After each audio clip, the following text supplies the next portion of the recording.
பாக்கியா மையு மூலியமா இந்த மாதிரி ராதிகா எந்த அளவுக்கு கோபி இல்லாதப்போ வீட்டில் கஷ்டப்பட்டாங்கன்ற எல்லா விஷயத்தையுமே தெரிஞ்சுக்கிட்டு ராதிகாக்காக அவங்க ஃபீல் பண்ணிட்டு இருக்கிறது மட்டும் இல்லாம கண்டிப்பா அத்தையும் சரி நம்மளோட பசங்களும் சரி ராதிகாவையும் மையுவையும் நிறையவே மனசளவுல கஷ்டப்படுத்த நிறையவே வாய்ப்பு இருக்கு. ஆனா நம்மளால முடிஞ்ச அளவுக்கு அவங்கள பாத்துக்கணும்னு சொல்லிட்டு மையுவை ரொம்பவே பாசமா பாத்துக்க ஆரம்பிக்கிறாங்க. மையுவுமே பக்கத்துல பாக்கியா இருக்கனால அவங்களுமே கொஞ்சம் நிம்மதியா தூங்க ஆரம்பிக்க காலையில பாக்கியா எப்பவும் போலயே வாக்கிங் போறதுக்காக சீக்கிரமாவே எந்திரிச்சிடுறாங்க. அப்போ இதை பார்த்த மையுமே ஆன்ட்டி நானும் உங்க கூட வாக்கிங் வரட்டுமான்னு சொல்லிட்டு கேட்க உடனே பாக்கியாவும் சரின்னு சொல்லிட்டு அவங்கள தன்னோடய சேர்ந்து வாக்கிங்க்கு போக கூட்டிட்டு போக அப்போ கரெக்டா வெளியே வந்த கோபியும் இந்த விஷயத்த பார்த்துட்டு பரவாயில்ல பாக்கியாக்கு நம்ம மேல கோவம் இருந்தாலும் அவளுக்கு மையுவையும் சரி ராதிகாவையும் சரி ரொம்பவே பிடிச்சிருக்கு. அதனால இந்த வீட்டுல கண்டிப்பா இதுக்கப்புறமா நான் ராதிகா கிட்ட வாக்கு கொடுத்த மாதிரி அவளை என்னால கொஞ்சம் நிம்மதியா பாத்துக்க முடியும்னு நினைக்கிறேன்னு சொல்லிட்டு கொஞ்சம் நம்பிக்கையோட இருக்கிறது மட்டும் இல்லாம தானுமே வாக்கிங் போகலாம்னு சொல்லிட்டு வெளியே கிளம்பி போக அப்ப இதை பார்த்த ஈஸ்வரியுமே நம்மளும் கோபி கூட போகலாம், போயிட்டு இந்த ராதிகாவை பத்தி ஏதாவது பேசி அவனோட மனசை மாற்ற ட்ரை பண்ணலாம். ஏன்னா இந்த பாக்கியா சொல்லிதான் இந்த கோபி ராதிகாவை வீட்டுக்கு கூட்டிட்டு வந்திருப்பானே தவிர மற்றபடி அவனுக்கு ராதிகா கூட எல்லாம் சேர்ந்து வாழ விருப்பமே கிடையாது. ஏன்னா அவன் மனசுல இப்ப பாக்கியா தான் இருக்கான்றத என்னால அவனை பார்க்கும்போது அவன் பேசும்போது புரிஞ்சுக்க முடியுது. மனசுல கற்பனலாம் பண்ணி கோபியோட மனசை மாத்தி ராதிகாவையும் மையுவையும் இந்த வீட்டை விட்டு துரத்தி விட்டுலான்ற எண்ணத்தோட கோபி கிட்ட கோபி நம்மளும் வாக்கிங் போகலாமான்னு சொல்லிட்டு கூப்பிட உடனே கோபியும் கொஞ்சம் யோசனையோட நின்றுட்டு இருக்க. உடனே இது புரியாத ஈஸ்வரியும் என்னோட யோசிச்சுட்டு இருக்க, டைம் ஆகுது வா வா நம்ம வாக்கிங் போகலான்னு அவங்கள கூப்பிட ஆனா பக்கத்துலயே திடீர்னு ராதிகா வந்து நிக்கிறாங்க. அது மட்டும் இல்லாம அவங்க கோபி கிட்ட என்ன கோபி இப்ப போலாமா நான் ரெடி ஆயிட்டேன்ல. உடனே இதை கேட்டுட்டு கோபீஸ்வரிய பார்க்க உடனே ஈஸ்வரியும் என்ன இவ எங்க ரெடியாக்கி நிக்கிறான்னு கேட்க உடனே ராதிகாவும் நானும் கோபியும் சேர்ந்து வாக்கிங் போக போறோம்னு சொல்லிட்டு ஈஸ்வரி என்ன பேச வராங்கன்னு சொல்லிட்டு காதுல கூட வாங்க தயாராவே இல்லாம கோபியோட கையை பிடிச்சு அவங்கள கூட்டிட்டு போறாங்க. அப்ப இதை பார்த்துட்டு ஈஸ்வரி நில்லுடி என் பையன் கூட நான் தான் போவேன்னு சொல்லிட்டு கோபி நீ என் கூட தான் வந்தாகணும்னு கேட்க உடனே கோபியும் சரி நம்ம 3 பேருமே சேர்ந்து போகலாம் சரியா சண்டை போட வேண்டான்னு கோபி எப்படியோ அவங்க 2 பேரையுமே சமாதானப்படுத்தி அவங்க கூட சேர்ந்து வாக்கிங் போயிட்டு இருக்க. ஆனா இந்த பக்கம் பாக்கியா மையு கூட சேர்ந்து வாக்கிங் போயிட்டு இருக்கத பார்த்த அந்த தெரு ஆட்களோ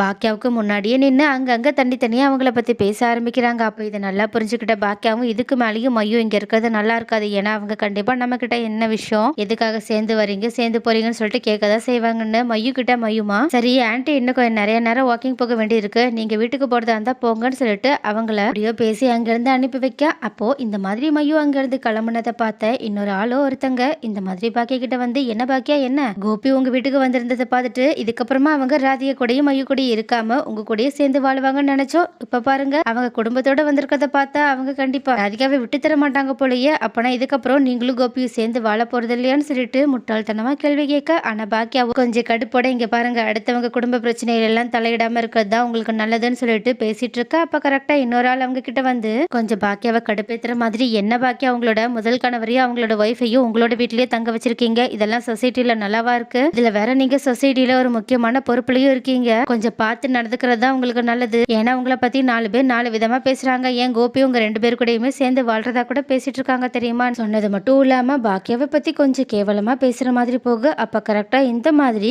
கோபி ஈஸ்வரி கூடயும் ராதிகா கூடயும் வாக்கிங் வரும்போது அவங்க பேசுறது எல்லாத்தையுமே கேட்டுட்டோ பாக்கியா செம்ம கோபத்தோட நின்றுட்டு இருக்கதையுமே பார்த்துட்டு அவங்க வாயை அடைக்கணும்னா நம்ம இதை பண்ணி ஆக்கணும்னு சொல்லிட்டு ராதிகாவோட பெர்மிஷனோட ராதிகா ஒரு நிமிஷம் நான் இங்க வந்துடுறேன்னு உடனடியா அவங்க பாக்கியா கிட்ட பாக்கியா இந்தா இது இன்னைக்கான வாடகைன்னு சொல்லிட்டு 1300 ரூபாய் பணத்தை எடுத்து அவங்களோட கையில கொடுத்தது மட்டும் இல்லாம இதுக்கப்புறமா டெய்லியுமே நான் வாடகையை தந்துடுறேன். ஒரு வேலை என்னால டெய்லி தர முடியலன்னா நான் கண்டிப்பா மாசம் மாசம் தந்துடுறேன். ஆனா கண்டிப்பா கரெக்டா நான் பணத்தை தந்துருவேன். அதனால தயவு செஞ்சு எங்களை மட்டும் வீட்டை விட்டு அனுப்பிடாதன்னு சொல்லிட்டு அங்க இருந்து கிளம்பி போறாங்க. அப்போ இதை கவனிச்சா அவங்க கிட்ட பேசிட்டு இருந்த அந்த 2 பேருமே வாய் மேல கை வச்சது மட்டும் இல்லாம அப்ப நான் கோபியும் அவங்களோட ஃபேமிலியும் வாடகை கொடுத்துதான் உங்க வீட்டுல தங்கிட்டு இருக்காங்களா அட இது எங்களுக்கு தெரியாம போயிடுச்சுன்னு மறுபடியுமே குசு குசுன்னு பேச ஆரம்பிக்க. ஆனா பாக்கியாவ கடுப்பாயிட்டு ஐயோ உங்களுக்கு இப்ப என்னதான் பிரச்சனை என்னோட வீட்டுல ரூம் காலியா இருக்குன்னு சொல்லிட்டு நான் தான் ஒரு குடும்பத்தை வாடகைக்கு தங்க வச்சிருக்கேன். அது என்னோட குடும்ப விஷயம். அது மட்டும் இல்லாம என்னோட பினான்சியல் ப்ராப்ளத்தை பத்தி உங்ககிட்ட நான் சொல்லணும்ன்ற அவசியம் கிடையாது. நீங்க என்ன பேசுறதா இருந்தாலும் பேசிட்டு போங்க. சொசைட்டி விஷயமா ஏதாவது இந்த தெருவுல பிரச்சனையா இருந்தா மட்டும் சொல்லுங்க.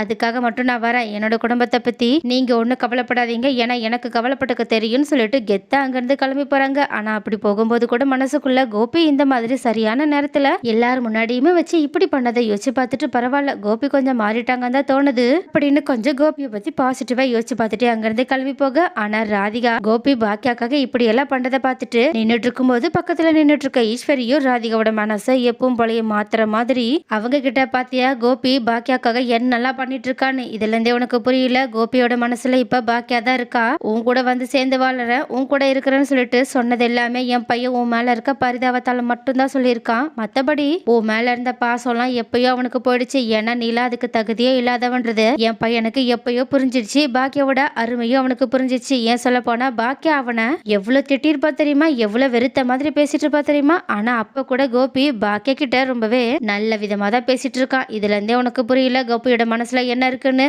அதனால தயவு செஞ்சு நீ உன்னோட பொண்ணோட கூடிய சீக்கிரம் கோபியோட லைஃபை விட்டு போறதா உனக்கு நல்லது. டிவோர்ஸ் எப்ப வாங்க போறேன்னு நான் ஏற்கனவே கேட்ட கேள்விக்கு கூட நீ இன்னும் பதில் சொல்லாம என் பையன் கூடயே ஒட்டிட்டு இருக்கியே, உனக்கு கொஞ்சம் கூட வெக்கமா இல்லைன்னு சொல்லிட்டு ரொம்பவே மோசமா பேச ஆரம்பிக்க. ஆனா இந்த தடவை ராதிகா அவங்களுக்கு பதிலடி கொடுக்கற மாதிரி என் புருஷனை என்னால தனியாலாம் விட்டுட்டு போக முடியாது. அது மட்டும் இல்லாம கோபி பாக்கியா அவங்களுக்கு செஞ்ச உதவிக்காக நன்றி கடனோட இருக்காங்க. நன்றி கடனுக்கும் பாசத்துக்கும் எனக்கு வித்தியாசம் தெரியாதுன்னு மட்டும் நினைச்சிட்டு இருக்காதீங்க. அது மட்டும் இல்லாம தேவையில்லாம என்னோட மனசை மாத்தி அவங்கள பிரியணும்னு சொல்லிட்டு நீங்க ஒன்னும் ஆசைப்பட தேவையில்ல. ஏன்னா அது ஒரு நாளும் நடக்க போறது கெத்தா கோபி கூட போய் சரி வாங்க கோபி நம்ம கொஞ்சம் பொறுமையா இந்த வாக்கிங்க முடிச்சிடலாம்னு சொல்லிட்டு பேரா போயிட்டு இருக்கா. அப்ப இதை பார்த்துட்டு ஈஸ்வரி செம்ம கடுப்போட இதுக்கப்புறமா நான் வாக்கிங்கே போகலன்னு சொல்லிட்டு வீட்டுக்கு போனது மட்டும் இல்லாம அங்க ரொம்பவே கோபத்தோட உட்காந்துட்டு இருக்க. இனியா கிட்ட என்ன இனியா என்னாச்சு காலையிலேயே இப்படி உட்காந்துருக்கன்னு கேட்க உடனே இனியாவும் இல்ல எனக்கு நைட்டு ஃபுல்லா தூக்கமே வரல, அம்மா வேற அந்த மயு கூட போய் தூங்கிட்டாங்க, எனக்கு அம்மாவை நினைச்சா ரொம்பவே வெறுப்பா இருக்குன்னு சொல்லிட்டு அவங்களோட வெறுப்பு எல்லாத்தையுமே ஈஸ்வரி கிட்ட சொல்லிட்டு இருக்கா. ஆனா ஈஸ்வரியோ இனியாவை சமாதானப்படுத்துற மாதிரி நீ எதுக்கும் கவலைப்படாத,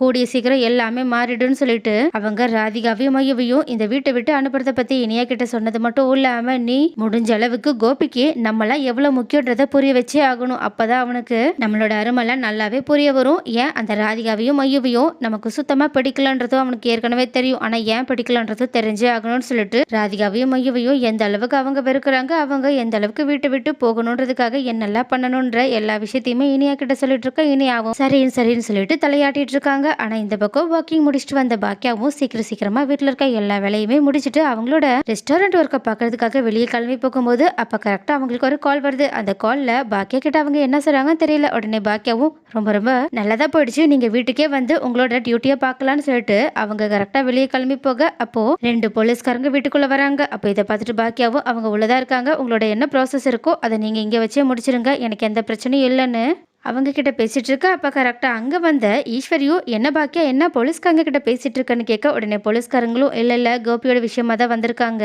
இந்த மாதிரி கோபி தான் என்னோட ரெஸ்டாரண்ட்ல நடந்த பிரச்சனைக்கு காரணம்ன்றத அவங்க ஆதாரத்தோட கண்டுபிடிச்சிட்டாங்களாம். அதனாலதான் அந்த விஷயத்த பத்தி இவங்க கோபி கிட்ட பேசிட்டு அவங்கள போலீஸ் ஸ்டேஷன் கூட்டிட்டு போகலான்றதுக்காக தான் வந்திருக்காங்கன்னு சொல்ல உடனே இதை கேட்டுட்டு செம்மையா ஷாக் ஆன ஈஸ்வரியும் என்ன பாக்கியா என்ன சொல்லிட்டு இருக்கா, கோபிக்கு ஏற்கனவே உடம்பு சரியில்லை, அதனால அவன் மேல கொடுத்த கேஸ நீ அப்பவே வாபஸ் வாங்கிறேன்னு சொல்லிட்டு உங்ககிட்ட சொன்னல, அப்புறம் ஏன் இன்னும் பண்ணாம இருக்க கேட்க. ஆனா பாக்கியாவா நான் எதுக்காக வாபஸ் வாங்கணும், அவங்க செஞ்ச தப்புக்கான தண்டனையை அவங்க அனுபவிச்சுதான் ஆகணும், அதான் அவங்க தெரிஞ்சிட்டாங்கன்னு சொல்றாங்கல்ல, அப்பனா எந்த ஒரு பிரச்சனையும் பண்ணாம தப்புக்கான தண்டனையை அவங்களாவே அனுபவிக்க சொல்லுங்கன்னு சொல்ல உடனே இதை கேட்டுட்டு ஈஸ்வரி ரொம்பவே கோவப்பட ஆரம்பிக்க. ஆனா அப்ப கரெக்டா வெளியே வந்த கோபியும் பாக்கியா சொன்னது எல்லாத்தையுமே கேட்டுட்டு இல்லம்மா கொஞ்சம் அமைதியா இருங்க, பாக்கியா சொன்னதும் கரெக்ட் தான், நான் செஞ்ச தப்புக்கான தண்டனையை இப்பயாவது நான் முழு மனசோட அனுபவிக்கணும்னு ஆசைப்படுறேன்னு சொல்லிட்டு அந்த போலீஸ்காரங்க கிட்ட சார் என்ன ப்ராசஸ் சொல்லுங்க, நான் போலீஸ் ஸ்டேஷனுக்கு இப்பவே உங்க கூட வர தயாரா இருக்கான்னு அவங்க கூட கிளம்பி போயிட்டு இருக்க. உடனே இதை பார்த்துட்டு இனியா செலியன் ஈஸ்வரின்னு சொல்லிட்டு எல்லாருமே பதறி போயிட்டு இருக்கிறது மட்டும் இல்லாம ராதிகாவுமே ரொம்பவே கஷ்டத்தோட இப்ப என்ன பண்றதுன்னு தெரியலன்னு சொல்லிட்டு பாக்கியாவை பார்த்துட்டு இருக்காங்க. பாக்கியாவும் ராதிகாவோட முகத்தையும் பக்கத்துல நின்றுட்டு இருக்க மையோட முகத்தையுமே பார்த்துட்டு கொஞ்சம் மனசிறங்குற மாதிரி பேசாம அந்த கேஸை வாபஸ் வாங்கிடலாமான்ற எண்ணத்தோட பார்த்துட்டு இருக்க. கோபியோ தான் செஞ்ச தப்புக்கான தண்டனையை அனுபவிச்சு ஆகணும்னு சொல்லிட்டு எதை பத்தியுமே கவனிக்காம போலீஸ் கூட போக தயாராயிட்டு இருக்காங்க.